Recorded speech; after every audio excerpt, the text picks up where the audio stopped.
Le président de la Sénat a reçu une délégation de la Haute Autorité de Communication de Guinée en visite de travail au Bénin. Cette délégation était conduite par Mariam Zongo, commissaire à la HAC chargée du service de monitoring de la République guinéenne. Pour la commissaire Mariam Zongo, cette rencontre renforce les liens entre les deux institutions. Elle a permis également un échange d'expériences en matière de gestion médiatique en période électorale. La question de la régulation des médias a également été abordée. Au cours de cette visite à la Sénat, les discussions ont porté sur le rôle important des organes de régulation dans l'accompagnement des processus électoraux. La Sénat du Bénin a partagé son expérience en matière d'organisation et de supervision des élections. Nous sommes une délégation ici avec un commissaire de la Haute Autorité de la Communication de la Guinée-Conakry. Elle est dans nos murs pour s'enquérir des expériences en matière de référendum et d'élections. Nous sommes en train de passer dans les institutions qui ont des rôles à jouer en période électorale. Hier, il y a eu une séance de travail avec la HAC par rapport aux différentes activités, des campagnes, des débats télévisés, ainsi de suite. Ce matin, nous sommes à la Sénat, comprendre un peu le fonctionnement de l'institution et voir comment l'organisation des élections se passe. Notre hôte, elle est satisfaite quand même de tout ce qu'elle a eu à avoir comme information. Elle s'en réjouit et remercie infiniment l'institution, en particulier le président qui a fait l'honneur de la recevoir avec toute l'équipe.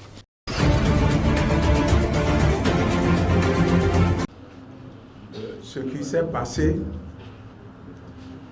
nous, à la Fondation Malé-Rosso,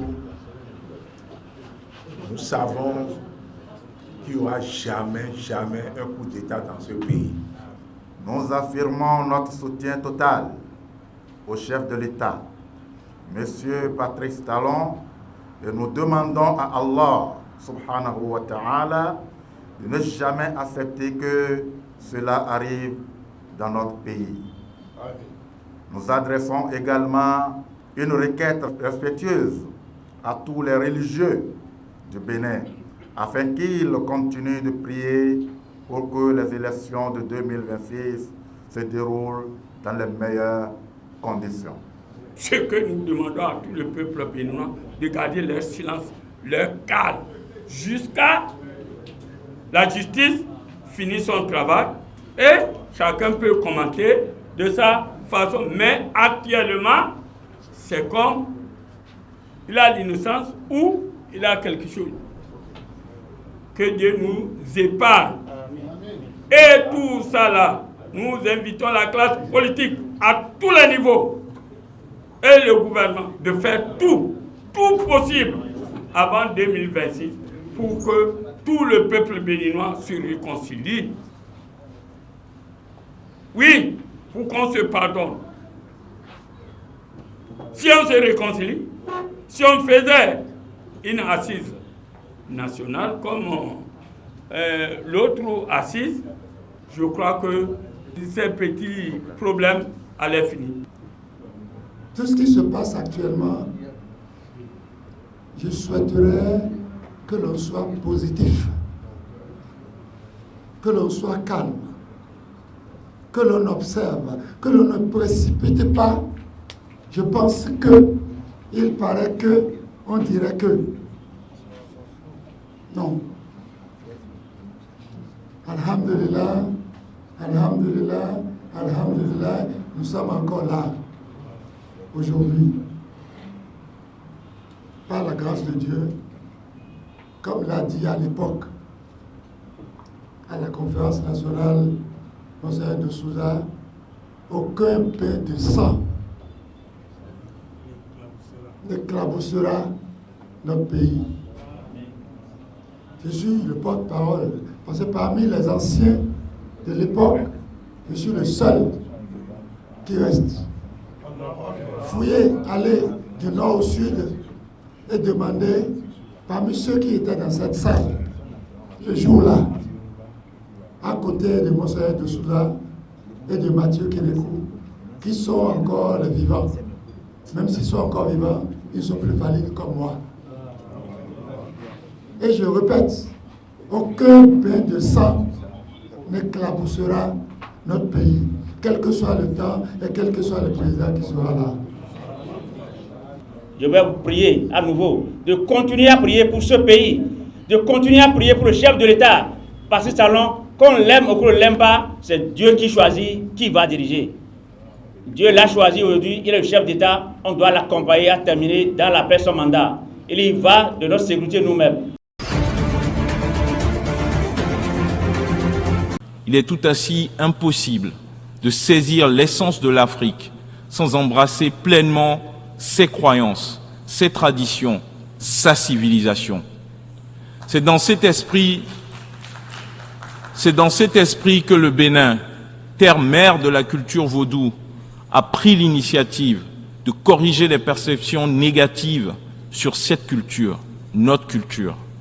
Nous voulons révéler au monde la richesse de notre civilisation. En connaissant et en respectant notre histoire, nos croyances et notre culture, le monde pourra comprendre qui nous sommes et pourquoi l'Afrique est essentielle à l'équilibre et au développement global. Mais le respect de l'Afrique ne s'arrête pas à la reconnaissance de son passé. Il passe également par un panafricanisme moderne, tourné vers l'action. Un panafricanisme engagé dans la réduction de la pauvreté, dans la construction d'un continent prospère. Un panafricanisme qui va au-delà des mots et qui passe à l'action. Ce panafricanisme doit se traduire par des actions concrètes.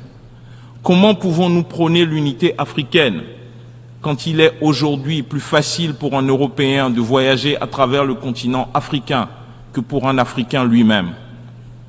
Le Bénin a fait un choix audacieux, courageux, panafricain, en supprimant dès 2017 les visas pour tous les ressortissants africains. Ce geste n'est pas simplement symbolique, il reflète notre engagement à bâtir une Afrique où chaque Africain puisse se sentir chez lui, partout sur le continent.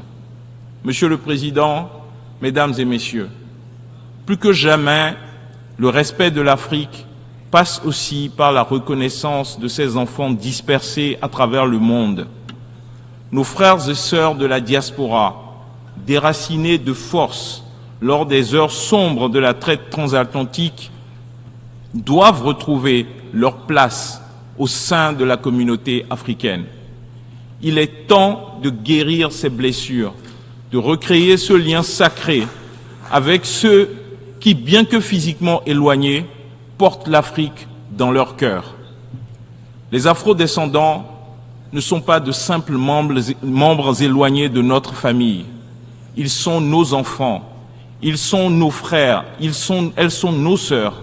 Ils incarnent une part essentielle de notre identité collective. En reconnaissant leur droit au retour, nous leur disons, vous n'avez jamais cessé d'appartenir à cette terre. L'Afrique est votre foyer et nous vous attendons les bras grands ouverts.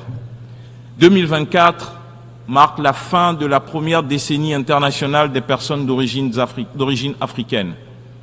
À cette occasion, le Bénin a pris une mesure historique en adoptant à l'unanimité à l'Assemblée nationale une loi qui accorde la nationalité béninoise à tous les afro-descendants qui le souhaitent. Cet acte est bien plus qu'un simple geste symbolique. Il est une invitation à un avenir commun, un appel vibrant à l'unité et à la solidarité. Ensemble, Africains, afro-descendants du continent et de la diaspora, nous relèverons les défis de demain. Ensemble, nous bâtirons une Afrique forte, prospère et respectée. Monsieur le Président, Mesdames et Messieurs, le Bénin est prêt à tracer la voie vers une Afrique unie, une Afrique dynamique et ouverte sur le monde, une Afrique qui se prend en charge, une Afrique engagée pour réaliser son avenir. Le siècle de l'Afrique est à portée de main. Il dépend de notre capacité à saisir cette opportunité, à bâtir une Afrique où chaque citoyen, qu'il soit né sur le continent ou qu'il fasse partie de la diaspora, joue un rôle clé dans notre renaissance commune. Nous sommes prêts. Je vous remercie. Les parents ont l'obligation de suivre les enfants jusqu'à un certain niveau. Mais après, quant à l'option que l'enfant doit prendre, cela revient à l'enfant de choisir ce qu'il doit faire, en particulier son métier. Parce que c'est l'enfant qui va suivre, l'enfant qui va bénéficier des retombées de la carrière qu'il va embrasser. Les inconvénients, c'est l'enfant. Mais à chaque fois, il faut donner la possibilité aux enfants de choisir. À la rigueur, on peut leur proposer ça, ça et ça. Et quitte à l'enfant de choisir ce qu'il veut. Parce que, n'oublions pas, il y a un danger quand il y a obligation. Il y a un danger quand il y a imposition. Il y a un danger quand on force quelqu'un à faire quelque chose. Surtout que lorsque la chose est contre sa volonté. Du coup, il arrive souvent des moments où, à force d'imposer un métier, une carrière, parce que déjà, si le papa est médecin, on le force à devenir médecin. Quand il est ingénieur des travaux publics, on le force à faire les travaux publics. Je pense que ce n'est pas bon parce qu'à la longue, ça entraîne des maladies psychologiques chez l'enfant. Par exemple, la schizophrénie. La schizophrénie est une maladie qui relève de la psychiatrie. Si bien que les enfants à qui on a imposé quelque chose là vivent dans deux mondes. Ce n'est pas parce que le papa est médecin qu'il a un bras long dans le secteur de la santé que forcément l'enfant doit embrasser une carrière dans la médecine. Chaque enfant porte en lui un germe qu'il est amené à développer. Et si le choix du parent n'est pas compatible avec ce que l'enfant porte en lui, ça va générer forcément un conflit. Un conflit par la suite. Et par-dessus tout, un conflit psychologique, si possible psychiatrique. Et si dans ce contexte, l'enfant, à un moment donné, a eu à échanger avec son papa pour que ce dernier sache raison garder, pour que ce papa vienne à accepter le choix que lui, l'enfant, fait, parce qu'après tout, il est responsable de sa carrière. Et si, par-dessus tout, parfois, c'est la position de l'enfant qui l'emporte et à la suite, on voit des désastres, par la suite, l'enfant est en droit de dire « en son temps, j'avais refusé ». Dans ce contexte-là, il faut beaucoup dialoguer. Il faut beaucoup dialoguer avec les enfants et savoir respecter le choix de chacun. Et savoir concéder. Les parents doivent apprendre à concéder. Et dans certaines mesures, les enfants aussi doivent savoir écouter ce que leurs parents disent. Mais par-dessus tout, c'est le choix de l'enfant qui est privilégié. Parce que c'est lui qui emporte la responsabilité, c'est lui qui veut embrasser sa carrière et sa carrière doit lui donner satisfaction. Et je m'en vais demander aux parents qu'à un certain moment, il faut savoir écouter les parents, les enfants du moins. Il faut savoir observer les enfants. Il faut savoir les écouter pour voir ce qui est bon pour eux et non ce que les parents veulent qu'ils fassent. Comme ça, on éviterait beaucoup de dégâts sociaux.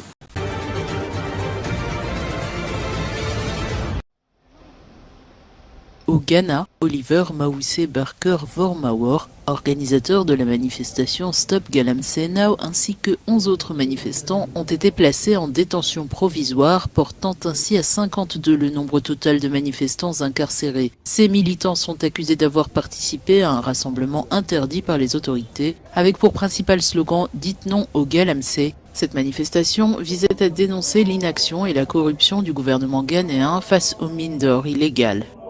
Les avocats de la défense dénoncent des conditions de détention inhumaines, affirmant que leurs clients ont été privés de nourriture, d'eau et d'accès à des installations sanitaires de base. Pourquoi la Cour suprême a interdit la libération sous caution? C'est ce type d'abus que nous dénonçons. D'après ce que j'ai vu au tribunal, le renvoi était inutile. Lors de leur comparution devant le tribunal d'instance d'Accra, les accusés, tous menottés, étaient escortés sous haute surveillance.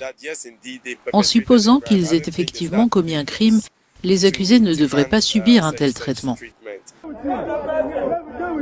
Ces activistes ont été arrêtés lors d'une manifestation dénonçant les risques de pollution des eaux du fait de l'exploitation minière illégale, localement appelée Galamsey. Si nos plans d'eau sont détruits, c'est nous tous qui sommes détruits. Le combat ne devrait donc pas être celui d'une seule personne et c'est pourquoi, même en tant qu'avocat, j'ai rallié toute mon équipe juridique. Nous représentons toutes les personnes affectées par cette affaire et nous veillerons à poursuivre notre action jusqu'à obtenir justice pour chacun d'entre eux. Johnny Ando Arthur de l'Université du Ghana reste préoccupé par les conditions de détention de ses militants. Ces gens sont sortis pour attirer l'attention du gouvernement. Mais ils ont été arrêtés, ils ont été enfermés et personne ne sait comment ils sont traités. Ils sont exposés à des risques d'anxiété et de dépression. Le juge Kwabena Obiri-Yeboah a fixé la prochaine audience au 8 octobre.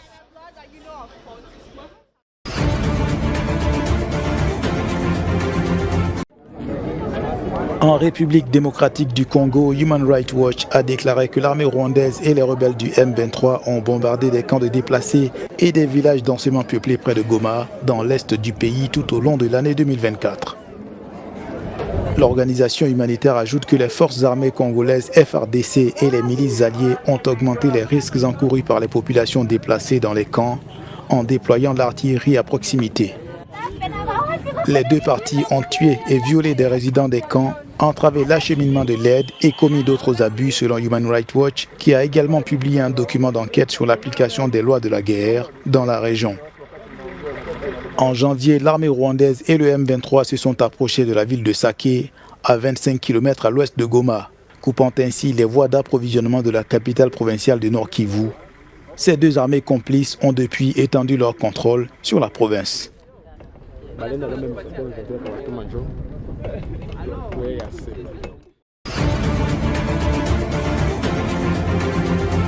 C'est un véritable coup dur pour l'Égypte.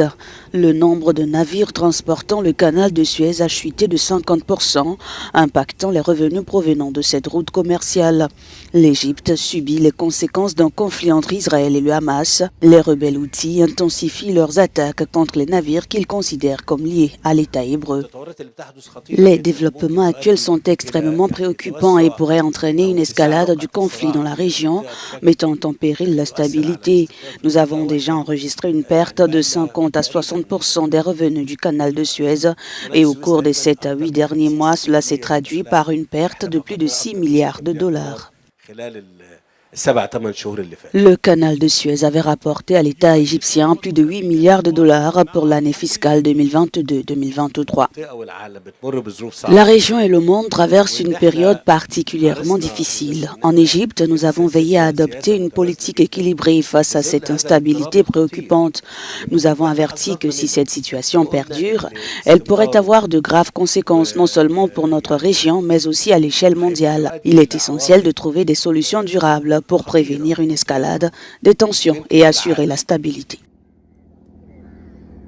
Depuis le début des tensions, de nombreux armateurs choisissent d'éviter la mer Rouge et le canal de Suez, par où transite habituellement 12 à 15% du trafic mondial.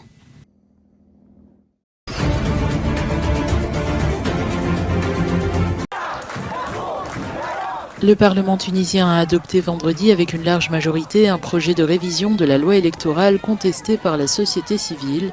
La plénière de l'Assemblée des représentants du peuple a coïncidé avec un rassemblement organisé devant le siège du Parlement. Cette révision de la loi électorale intervient à quelques jours d'une présidentielle dominée par le camp du président sortant Kais Saïed, citant un conflit entre la justice administrative et l'autorité électorale. Plus d'un tiers des députés avait présenté un texte à voter en urgence pour retirer au tribunal administratif le pouvoir d'arbitrer les contentieux électoraux. Les litiges seront désormais traités par la Cour d'appel. Le texte a été adopté par 116 voix pour, 12 voix contre et 8 abstentions. 3 candidatures ont été retenues par l'autorité électorale pour le prochain scrutin présidentiel, celle du président sortant, Kais Saïd, de Zouhair Marzaoui, un ancien député de la gauche panarabe, et Daesh Izamel, un industriel issu d'un petit parti libéral.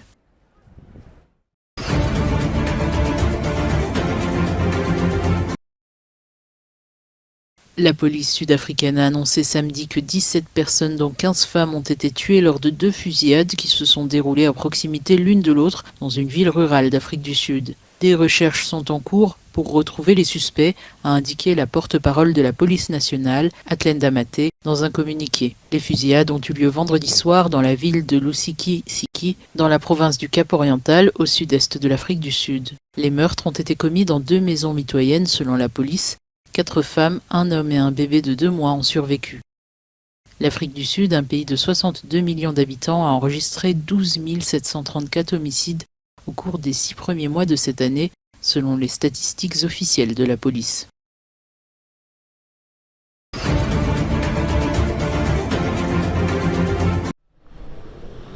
Au Liban, le Hezbollah a confirmé la mort d'un 7e haut commandant.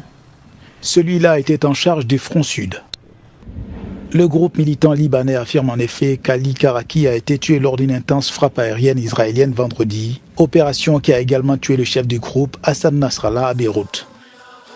L'armée israélienne a déclaré dimanche avoir tué un autre responsable du Hezbollah, Nabil Kaouk, lors d'une frappe aérienne samedi.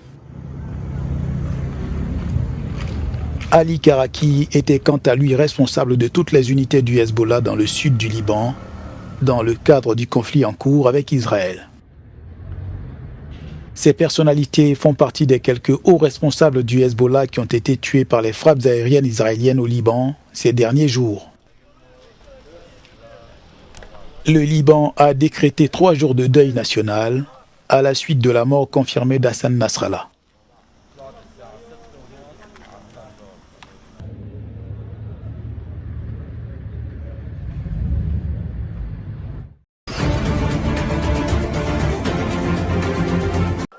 Une éclipse annulaire du Soleil ornera le ciel sud-américain ce mercredi. Elle sera visible au-dessus de l'île de Pâques au Chili et aux confins de l'Argentine. Ce phénomène cosmique se produit lorsque la Lune se glisse devant le Soleil en laissant apparaître quelques instants un mince anneau lumineux derrière son disque noir qu'on appelle anneau de feu. La chose la plus importante à propos d'une éclipse, c'est l'expérience. Chaque éclipse est une opportunité de vivre un moment unique, à condition de devenir une sorte de chasseur d'éclipses. Cela vous conduira à travers des lieux magnifiques aux 4 coins du monde où vous découvrirez des peuples indigènes avec leurs croyances et leur façon particulière de célébrer cet événement céleste. Vous partagerez ces moments avec votre famille en créant des souvenirs inoubliables, car chaque éclipse vous permet de marquer un instant précis dans le temps. C'est une manière poétique de documenter votre vie à travers les histoires et les photos capturées lors de chaque éclipse. Après l'éclipse annulaire du 2 octobre, 2 éclipses solaires partielles illumineront le ciel l'année prochaine. Elles dévoileront des croissants de soleil dans certaines régions d'Amérique du Nord, d'Europe, d'Afrique de l'Ouest et d'Antarctique. Dans ces régions, la Lune ne couvrira qu'une partie du soleil et une portion du disque solaire restera visible.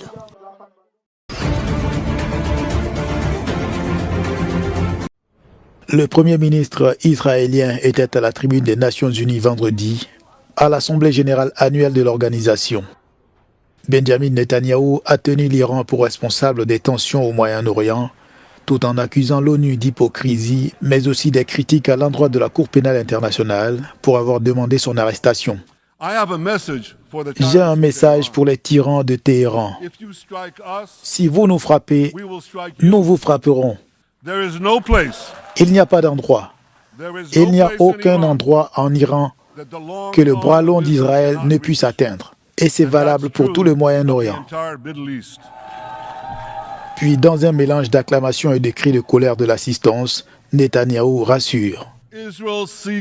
Israël cherche la paix. Israël aspire à la paix. Israël fait la paix et la refera. Avant le discours de Benjamin Netanyahou à la tribune de l'ONU, Des milliers de manifestants se sont rassemblés à New York pour dénoncer l'action d'Israël et son chef dans le Moyen-Orient, principalement à Gaza.